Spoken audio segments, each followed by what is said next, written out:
Hello friends, welcome to Salesforce CMATICS video session 176. So basically in today's video, we will actually understand, I will give a quick recap of, whatever we learned in the earlier that is changed from previous, right? I will give a quick recap of that and we'll also go through the running total and period over period, okay? So that are some things we'll walk through. So firstly, let me give you a quick recap of what we learned for the change from previous in our previous video. So basically this was about the change from previous. And as I showed you, like change from previous, nothing but, that one row and you have to take the subtract from the other one. So that's how your unit change happens. And when it comes to percentage change, it's like 279 divided by the previous one, not the present one, but the previous one. For example, if I show you, let's say two more calculation very quickly, just to ensure you are very much clear on this one. So for example, we have 36 minus 398, which is giving you minus 362. That is fine. So minus 362, if you divide by 398, okay. As you can see, it's giving you like 90. So if you multiply by 100, it's like 90.95 minus 90.95%. Let's take this example. For example, you have 8, right? So it's 8 by 11, fine. So basically you have something like 8 by 11, okay. And you get 72.73, and that is what is being shown up as well, okay. So that's how this kind of change from previous happens and take this. Now what we will do is we will go for the next expression. So I will just open the same data set I've been dealing with. Let's say we go for something like stage, okay. And under this stage, what I will do is I will just quickly go through the add formula once again,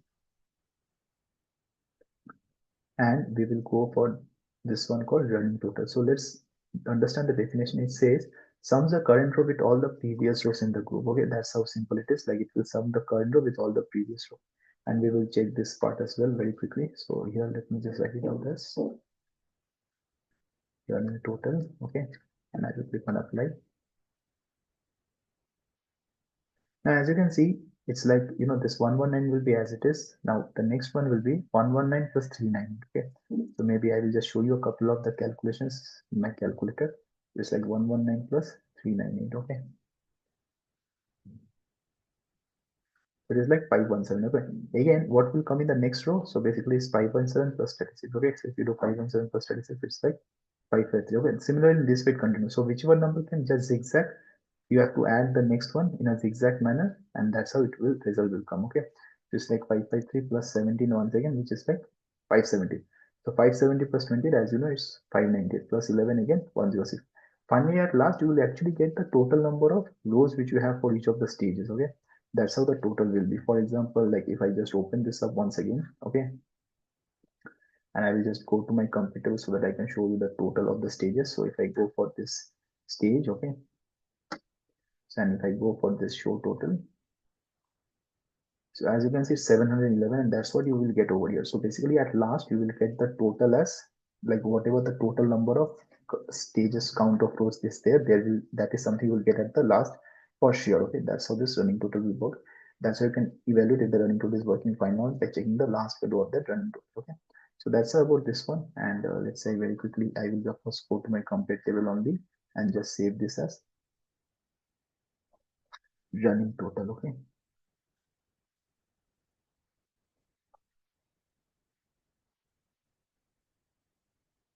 and save it in my recipe dataset, which is fine.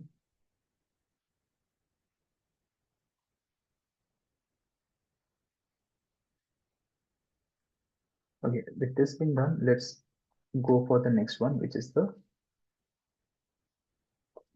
period over period. So for period over period, first thing is you always need a date. Okay, that is for something which you definitely need. So what I will do is I'll duplicate this tab as well. Now let's say I go for year as of now. Okay, so let's say I go for year, and when I go for year, so what I will do is just to ensure we understand it properly, I will just sort this out in descending order. So I will sort out the closure in descending order. Okay, and I will just move to my compare table. So that's how this is being sorted out, right, in the descending order, as you can see. Now what I will do is I will again click on this add formula, and here this will go. So earlier, if you see, whenever you're not having a close date, basically this period over period will be disabled for you. It won't be enabled until unless you have a date in the group by. Okay, so until unless the group by doesn't consist of a date, this will not be enabled. This is something you won't see up. Okay, so now it is enabled. Now we have check this one. Now let's read the definition very quickly. Period over period It compares measure values from one period of time against another. So from one period of time, it's measuring against another column in which to aggregate, compare a period of time with the previous period. Okay, calculate the change or difference. So what I will do, just for simplicity, we will take a unit change as of now. Okay, and maybe I can just write over here uh, period over period. Okay,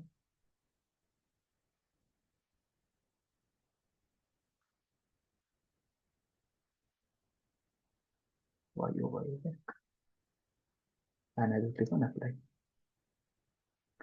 So I went for unit change. As you can see, it's very simple. So it's like 1 minus 35. It will show you minus 34. So this is like minus 34. Then you have 35 minus 312. So if I just do that calculation very quickly, it's like 35 minus 312. So it was like, oh, sorry, I did a mistake. So it's 35 minus 512. Okay. So it's like minus 477. That is what is showing up. And again, at last you will have 512 minus 163. Okay. So that will give you 549. So we have 512 minus 163. So it is like 349. Okay, that's what is shown up. Now this is our period of period for unit change, and just you have to divide by the next one, which will give you in terms of percentage change. So what I will do is I will again click on plus, and again let me write period over period. Okay, y over this will be like percent change. Okay, so what I will go for is I will go for again this one, that is period over period, and here I will go for percentage of change, and I will just click on apply. So how this percentage change is happening, as I told you, it's like minus 34. So we have something like minus 34, sorry, minus 34, okay, divided by 35, okay. And as you can see, if you multiply by 100, it's minus 97.14. So it's like whatever number is there, you have to divide by the previous one. I mean, when I say previous one, it's like the previous year, okay. So the previous year, and that's how you get. Okay, similarly, we can just do all the calculations at one go. So it's like minus 477, okay, divided by the previous one, which is 512. So if you do 512, it's like 93.16, and that's what is showing up over here. Then again, finally, you have 349 divided by 163, okay, which is like 214.11, which is also perfectly being shown up. So this is a year over year, fine. So maybe I can just quickly write this at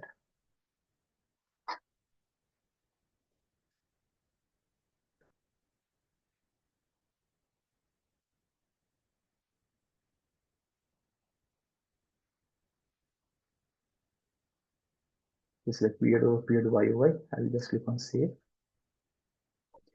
Now we will also check how in months it's being done. Okay, so next one we can have in terms of months.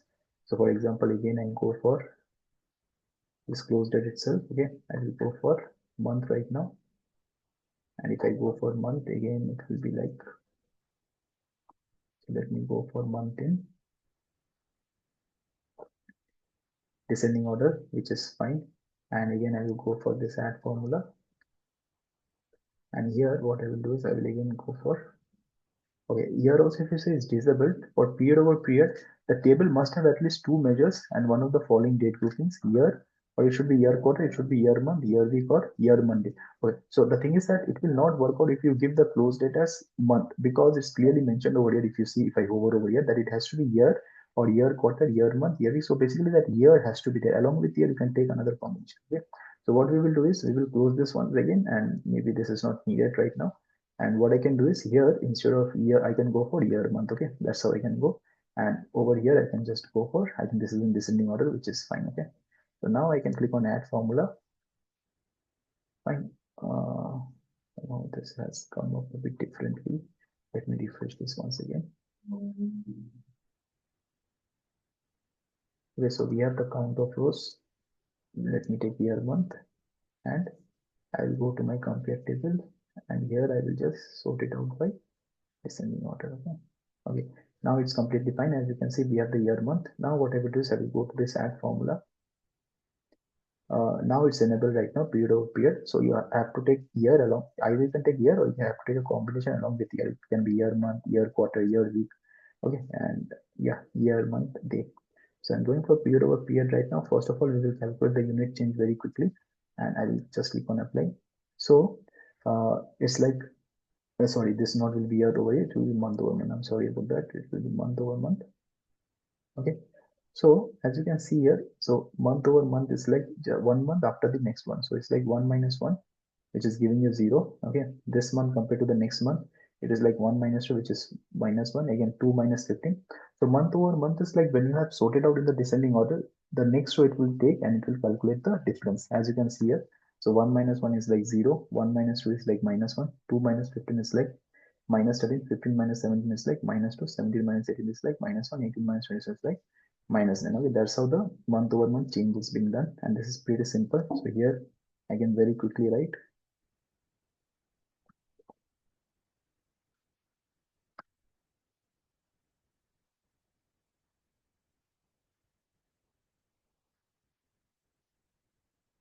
and as you can understand, the percentage change will be like just you take the percentage, like just you divide by the previous one and multiply by 100. So again, I will just go for this plus icon.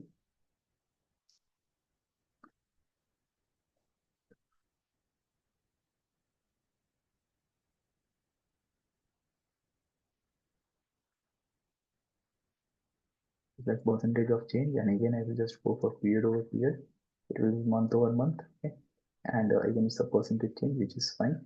Here I can just write month over month. Okay, and I'm clicking on apply. And as you can see, the first one is 0, so 0 by anything, it will make it 0, which is 0 percentage. Now minus 1 by 2. So what is minus 1 by 2 is like 0.5, and that's why it's calculated 15%. I'm not doing the calculation. And then again, you have minus 13 by 15, right? So if you do minus 13 by 15,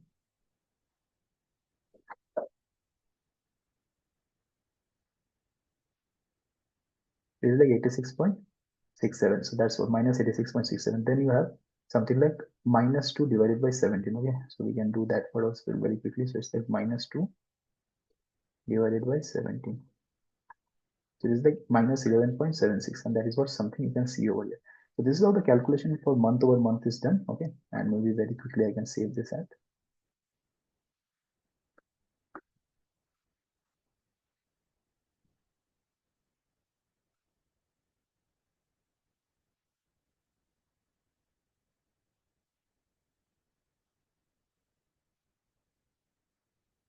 Yeah, so that is all about this one. I hope you understood it. So basically, we have just walked through the period over period and year over year and the month over month, and also we walked through the running total. Okay, so that's how this is. So firstly, I hope you understood this change from previous. Okay, if you observe, the change from previous is also similar to like the period over period, or rather, I can say the other way around. The period over period is nothing but change from previous, but of course you need to have a date as a group by for that. That is something which is essential. Okay, and then we calculated the running total, which we saw, and finally we have something called as the period over period, and we check for both of them, year over year and month over month. Okay, so yeah, that's it about this video. I hope you like this video, and yeah, let's meet very soon in our next one. Thank you.